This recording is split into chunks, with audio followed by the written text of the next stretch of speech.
أعوذ بالله من الشيطان الرجيم بسم الله الرحمن الرحيم الحمد لله رب العالمين حمدا يليق بجلال وجهه وعظيم سلطانه ومجده أشهد أن لا إله إلا الله شهادة تنجينا يوم الحسرة والندم وأشهد أن سيدنا وحبيبنا ومولانا محمد عبد الله ورسوله وصفيه من خلقه وحبيبه اللهم صل على سيدنا محمد في الأولين وصل على سيدنا محمد في الآخرين وصل على سيدنا محمد في المرسلين وصل على سيدنا محمد في الملأ الأعلى إلى يوم الدين.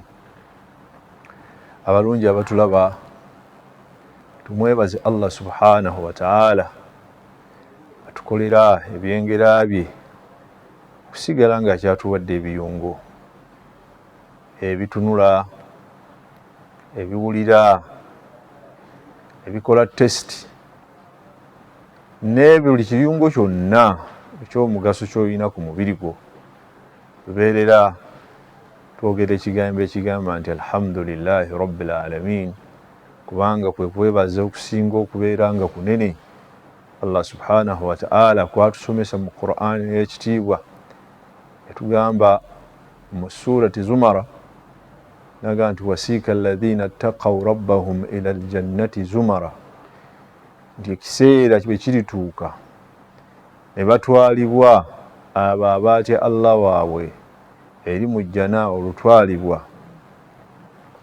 waqaala lahum hazanatuha ne babagamba abakuumi b'ejjana salaamun alaykum emirembe kigenda kubeera kummwe oba gibeere kummwe tibitum mwesiimye muwangudde fadkhuluha khalidin mubeere bamuwangaalira mu jjana muno oluwangaala.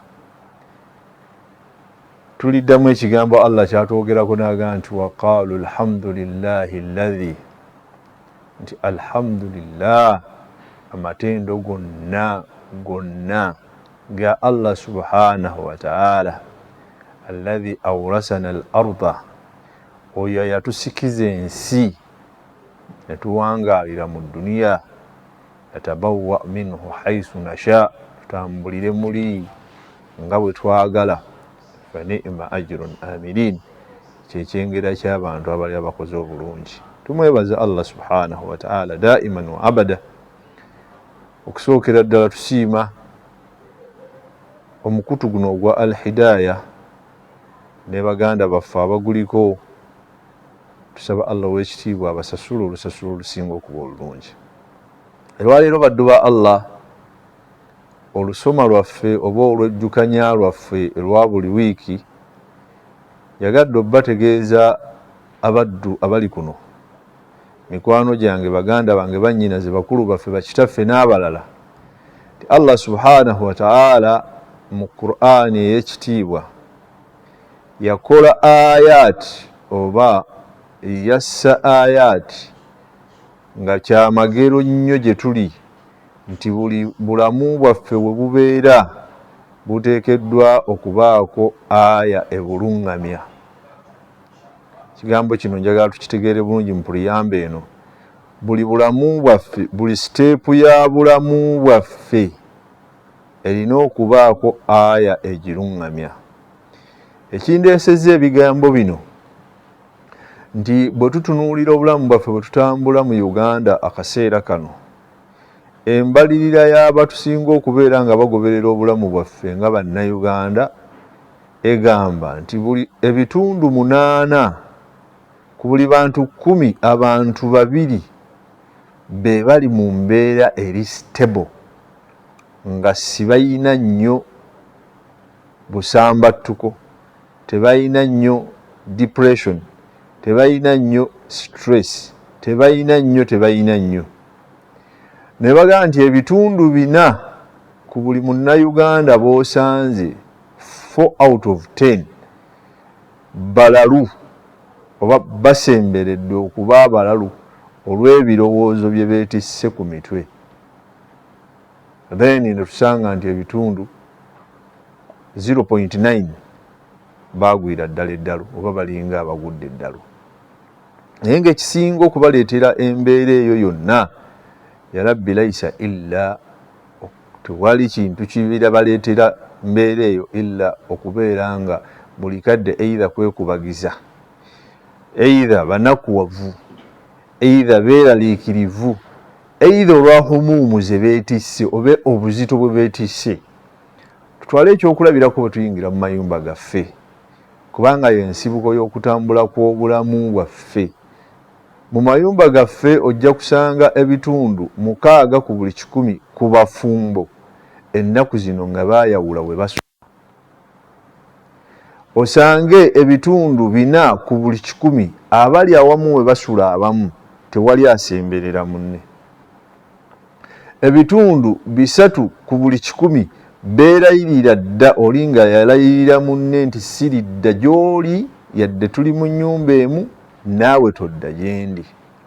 Abooluganda njagala obbategeeza nti obulamu obwo kyebutandikidde ku ffe ffekka n'abaatukulembera abalungi, obulamu obwo bwabuwangaaliramu.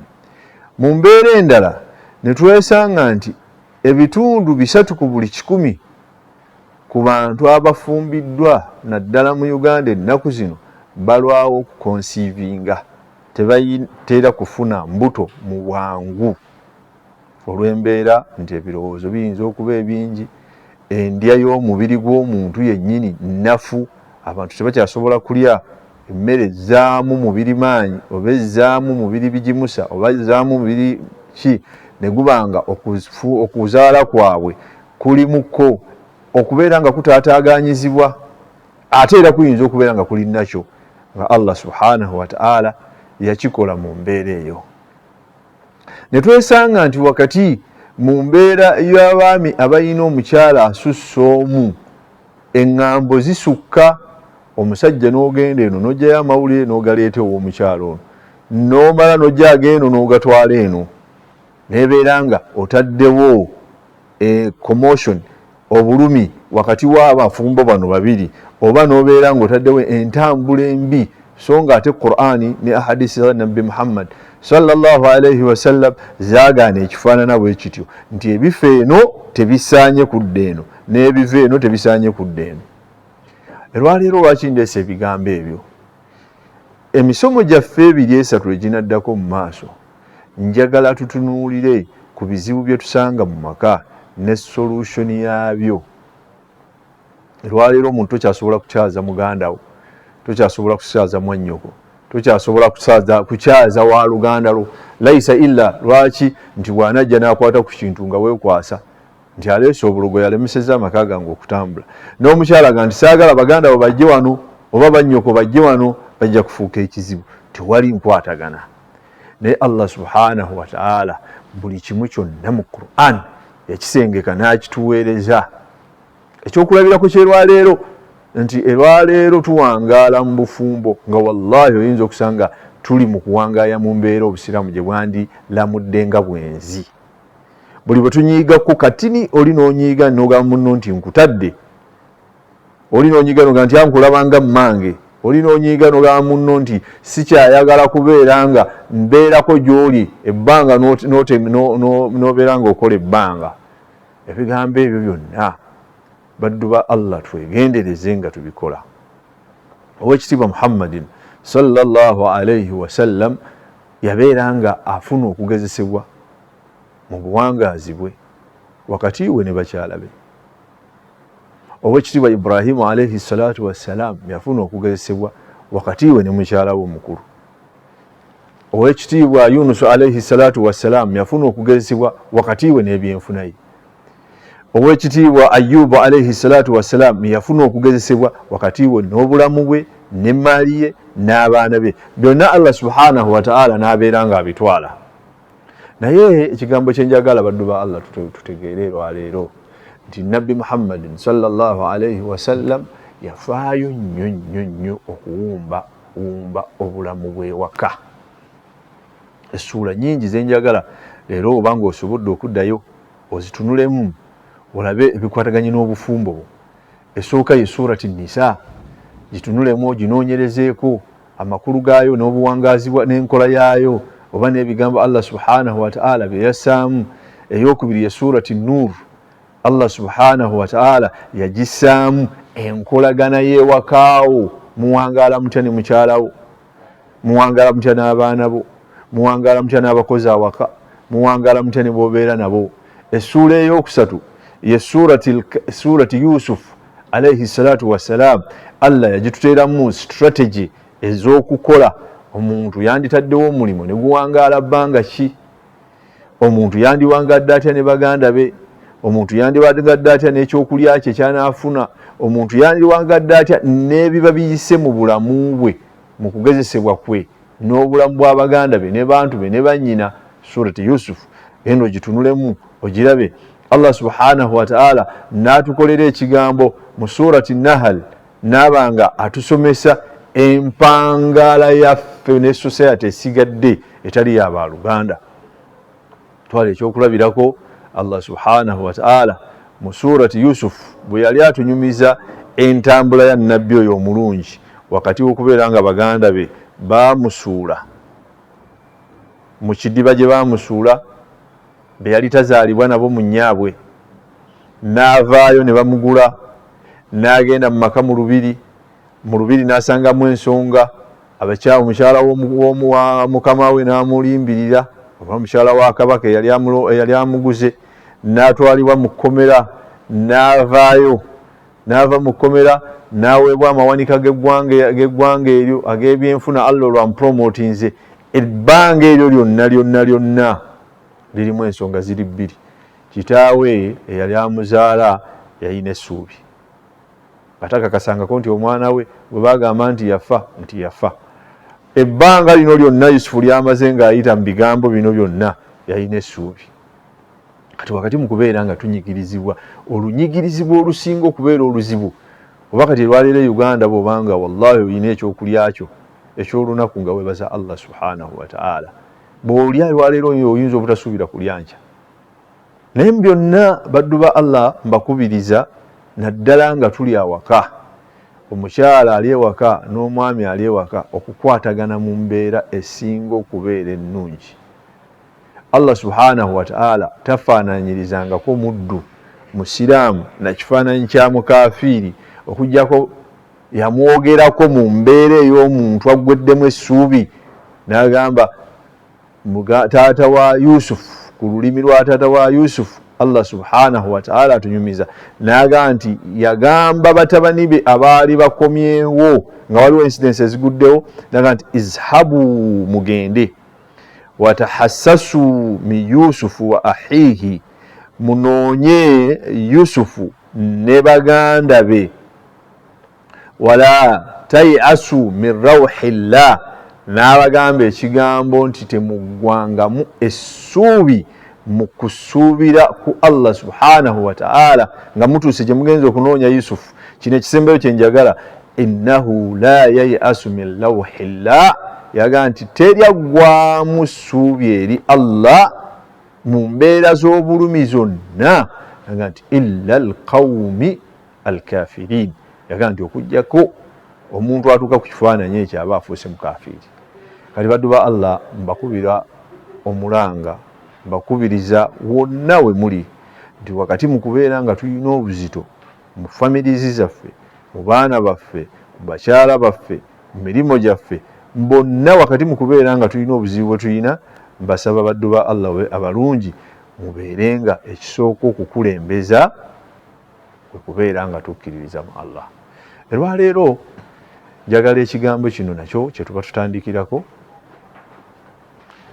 Wakati mu kubeera nga edduniya erimu ebyengera Allah byatuwadde ng'amasimu, nga zi TV eziraga obuzannyo, nga medias ez'enjawulo, twesanze nga wallahi ebigambo ebyo ate bifuuse ekizibu mu maka gaffe, ne tuvaako okubeera nga buli kye tulengera ku ssimu ne twagala tukireete tukiimplementing ewaka. Ekyokubiri, wakati mu kubiimplementing ewaka tubireeta mu mbeera esinga okuba nga mbi.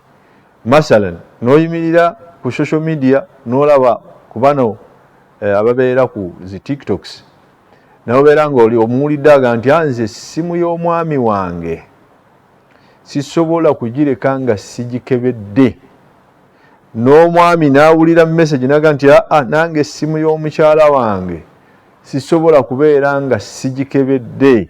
Abaddu abalungi njagala obbategeeza nti Allah subhanahu wa ta'ala buli muntu Allah yamuwa privacy, buli muntu yamuwa ekigambo okubeera ng'alina kye yeesigaliza. Newakubadde nti omusajja wo omuyinako siyaada, omuyinako obuvunaanyizibwa, omuyinako obwetaavu, omuyinako tugambe hakkiyo, n'omukyala kyekimu nti omwami akuyinako hakkiyo, kyandibadde kirungi okubeera nga tuli abantu abeegendereza wakati mu nkolagana zaffe. Situgamba nti omwami kukutira ku ssimu n'omukyala kukutira mu ssimu, naye ebiva mu mbeera ey'okubeera nga twesojja mu kukebera ebiva ku masimu bitera obutaba bulungi. Ekyokubiri, abaddu ba Allah abalungi, essimu eno nti kyandibaddeko ekkomo, kubanga tujja ne twesanga nti tulaba emizannyo ku TV zino negiwanvu okuva ku budde obwandibadde obwa bulijjo obumanyikiddwa mu mbeera ey'obulamu obusiraamu. Allah subhanahu wa ta'ala yatugamba nti waja'alna nawmakum subata, twabafuulira ekiro kyammwe ne tubateeramu okubeera nga mwebaka musobole okubeera nga muwummula. Naye osanga omwami ali ku ssimu 6 ez'ekiro, 7, 8, n'omukyala kyekimu. Oyinza okusanga yasinga okunyumirwa essimu n'adda ku TikTok 4, 5, 6, 7, agenda okudda mu mbeera ey'obutonde gye yandibadde ne bbaawe nga yakooye dda. N'omwami ku makya jakkeera anoonya emishwari. Obulamu ne butambula nga tebuliimu mbeera yakubeera ng'abantu batuula ne banyumyaŋŋana mu mbeera y'obutonde ne mu mbeera eya bulijjo.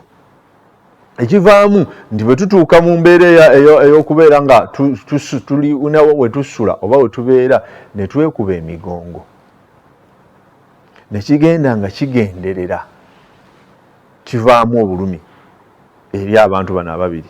Ekiva mu bantu bano ababiri ne bano ababavaamu, obulumi ne buba nga buzzeewo. Ensonga ey'okubiri, baddu ba Allah, ekiseera kino wakati mu bwavu obususse, abasajja abakulu tutandise okudduka ennyo obuvunaanyizibwa obw'abantu be tuba tubadde nabo ebbanga ne bagenda nga bakulirira. Wakati mu kukulirira gwe n'olaba nga tokyamuyinako nnyo mugaso, then ekiddako n'oleetayo omuto gwe twandiyise ekijuujulu oba kaddulubaale, atandikirwa noga nti ono ajja kumpa emirembe, oli n'omukuba n'omuteekako ekikomera, either n'obeera ng'omumya obuyambi oba n'okwagala okumujja wabadde awangaalira mu mirembe egisinga okuba emirungi.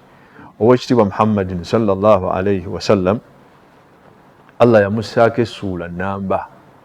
Essuula eyo yutla ila yauma alqiyama, ejja kusigala ng'esomebwa okutuusa ku lunaku olw'enkomerero. Fa ayyuha al ahibba, abange mmwe abalungi, iyaakum, mbeewaza summa iyaakum, era mbeewaza okubeera nga singa oba ofunye status esitukamu n'obeera nga ono gwewangaala naye omufuula omunafu. Sayyidat Khawla binti Sa'laba, omukyala oyo omulungi Allah amusiime, yakkibwako essuula eyo naye mu ngeri ki? Yajjowa Nabbi Muhammadin sallallahu alayhi wasallam baawe ng'amaze okubeera ng'amugaa nti sikyalina bwetaavu gy'oli, nkukooye okaddi sikyakwagala. Najjowa Nabbi namugaa nti ya Rasulallah, omusajja ono ankuba omugongo buli kadde, omusajja ono tetukyakwatagana mu mbeera za bulamu, omusajja ono atuuse ekiseera ekimpita nti ninga maama we andaba nti takyanninako bwetaavu. Oweekitiibwa Muhammadin sallallahu alayhi wasallam essuula eyo yali tennakka ku ye, namugaa nti muwala wange omulungi, mukyala wange omulungi, maamuumu omulungi, ddayo ewaka embeerayo lam yanzil fi sha'anika shay'an, tewali kyazze kuva wa Allah kikwata ku kulamula kwekyo kyoyogedde. Hawula naddayo ebbanga nditambulamu akaseera, baawe naddamu n'amugamba nti anta alayya kadhahari ummi, nze nkulaba bulabi kati. Ekigambo ekyo tuyinza okukozesa ekyokumpi.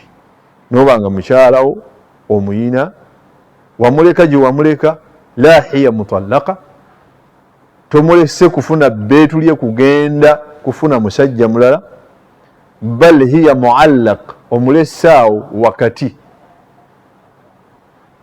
La tunfikun alaiha, toyina kyomuweereza naye nga otambula mu bulamu bwo gwe olaba toyina kyomukosa. Hawla addayo wa nabbi Muhammad sallallahu alayhi wasallam namugamba nti ya Rasulallah, era bba wange omulungi akyakola embeera y'emu ey'okunfuula nga nabbi, nze ninga mwannyina oba ninga nnyina yansuulaawo. Ku mulundi ogwokubiri nabbi ow'ekitiibwa Muhammad sallallahu alayhi wasallam namugamba nti addayo, era ebikukwatako Allah tannaba kussa. Bamufassirin batugamba nti ku mulundi ogwokusatu Hawla bwe yadda owa nabbi Muhammad sallallahu alayhi wasallam nazalat fi sha'niha surati al-mujadala, n'abeera nga olw'ensonga egyo yali aleese owa nabbi erabika nga mu buli maka gaffe lwaleero mweri, Allah yagissaako aya namba, bal suratun kamila, essula namba. Naye mmwe ewaka wammwe muwangaala mutya? Kigambo kimu bibiri kivumu, kimu bibiri weerangira, kimu bibiri olaba nga wayamba munno gw'oli naye okubeera naye. Faqala Allahu ta'ala fi muhkami tanzilihi, nassa aya egamba nti qad sami Allahu qawla allati tujadiluka fi zawjiha wa tashtaqi ila Allah, ndi Allah subhanahu wa ta'ala awulidde ebigambo byoyo tujadiluka fi zawjiha, ajja gy'oli ng'ayogereganya naawe ebikwata ku maka ge ne bbaawe. Ne Allah yagamba nti wallahu yasma tahawurakuma, Allah awulira ebigambo by'oyogera naye omukyala oyo. Wayenda negamba nti ebigambo ebiri wakati w'abantu abo babiri, inna Allaha samiun basir, yaga Allah nti awulira era abiraba. Ekyo kyenjagalamu, awulira era abiraba.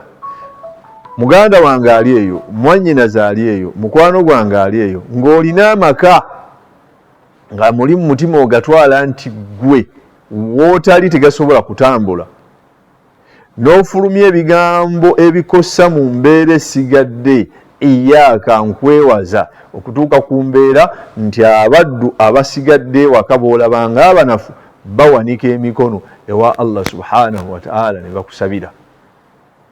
Jo kino kigende n'eri bannyinaffe abasigala ewaka mu mbeera ey'okusaba Allah subhanahu wa ta'ala okutaasa ebizibu ebiri ewaka. Nkwewaza era nkwewaza okukulembezanga ebigambo by'okukolima, okukolimira banno oba okukolimira bbaawo, naaba nga kyomusabye ng'abadde akireeta naye gwe nolanga ekitamala mu kubanga ayagala akireete n'omukolimira. Saba Allah naawe bw'oba obinnyima abikumire ddala. Jo nafuna incidence, omusiraamu omuwala yambuuza nti sheekhe nali ndi awo nga nina akalimo kange Allah subhanahu wa ta'ala n'akanzijako ne kagenda ne kaggwawo, naye nga nina bba wange ng'aleeta byandeetera. Omulimu gwange bwe gwaggwawo, bba wange n'atandika okukendeeza to provide, okumuwa bye yandibadde yeetaaga. Wakati ono mu kusaaga n'agamba bbaawe nti nsaba Allah nga bw'obinnyima naawe akumme. Omwana omuwala ekigambo kye la'alla obaoli awo waafaka du'aahu istijaba, byayogera byatukira mu kaseera ak'okwanukula. Allah kwayanukirira edduwa. Wallahi ogenda okwekanga ne bbaawe omulimu guweddewo n'atuula emyaka emirundi emeka esatu. Kakati baddu ba Allah subhanahu wa ta'ala aya eri gye tusoma eya surati al-Mujadala oba surati Mujadala yonna kuva ku aya esooka mpaka ndowooza ya 9 Allah yagamba nti inna Allaha sami'un basir, Allah awulira era alaba. N'agamba nti alladhina, abange mmwe abakkiriza ababeera bagamba bakyala baabwe nti mmwe bannyaffe oba mulinga bannyaffe, yagamba Allah ma hunna ummahatuhun, abo be mugamba si be bannyammwe. Yagamba nti in ummahatukum, mazima bannyammwe illa allai waladnakum, beebo ababazaalira ddala. Yagamba nti wa innakum latakuluna munqaratun min alqawli wazura, mwogera ebigambo ebitamwa ate ebyobulimba. Era Allah n'ateekawo ekibonerezo eky'amaanyi. Baddu ba Allah bali eyo nga mmaliriza eddakiika zange ezampeereddwa okubeera nga mbaako kye nzijukiza, mbasaba era nga mbategeeza nti mu halqaati zaffe ezinaddako oba mu kusomesa kwaffe okunaddako tugenda kukwata buli mbeera erabika nti eri mu maka nti erina ekizibu, engeri gyehandolingibwamu. Bwe kuba kwekuba mugongo, obusiraamu bukusomesezaako butya? Bwe kuba kwerayirira, n'olayirira munno nti olinga mmange, olinga mwannyinaze, olinga ki, obusiraamu bukusomesezaako butya? Bwe kubeera stress mu maka, obusiraamu busomesezaako butya? Bwe biba bigezo bya mu maka nti essente ekendedde, omwana abuze, abakubanja bangi, obusiraamu busomesaawo butya? Bwe kubeera ng'olina abantu be weeraliikirira, ati gundi yakuloze, gundi akunoonya, gundi kasita akufuna akusibye, gundi, obusiraamu era buyina bwe busomesaawo. Ennaku zino baganyinaffe baganda baffe baddukidde nnyo mu ekereziya oba mu kyaki ez'abalokole olw'okuba nga balaba ebyefaanaanyiriza nti biringa byamagero, so nga tebiriyo. Nga busiraamu singa omwana otudde wansi n'oba nga osobola okwejjukanya ne Qur'ani yo okuva kuzaalibwako gye kuva mpaka lwe bali kuziika ne bagaba ebikukwatako byonna, obusiraamu bwagenda bikola ki? Bubisomesa. Hawula ono gwe njagala tumalirize naye nti Allah subhanahu wa ta'ala ng'ataddewo okulamula okwo kwonna kwe yalamula. Njagala abaddu ba Allah abali kuno ku mukutu gwaffe mumanye nti omuntu omunafu alina amaanyi ewa Allah, alina amaanyi eri embeera ya society, alina amaanyi naawe kwennyini gy'oli gw'aba amuyita omunafu. Sayyidina Umar radiyallahu ta'ala anhu wawayise emyaka egigenderedde nga 10 okuva essuula eyo lwe yali yakka okuva Nabbi Muhammadin sallallahu alayhi wasallam ng'amaze okuva mu nsi, yasanga Hawla mu mbeera ye ey'obukadde. Naye Umar ono yatambulanga ne group y'abamukuumanga n'ejje lyeyabeeranga nalyo nga balina gye balaga. Hawla lumu yali ayimiridde ku kkubo ng'alina wadda, kyava agamba Umaru radiyallahu ta'ala anhu fanadahu bi ismi al-mujarrad, namuyita owange Umaru yimirira, so nga ate mu kiseera ekyo Umaru yali alinga kabaka. Umaru bano abaamuliko ne baagala okustopinga omukadde ono Hawla binti Salaba, naga nti da'aha, mumuleke.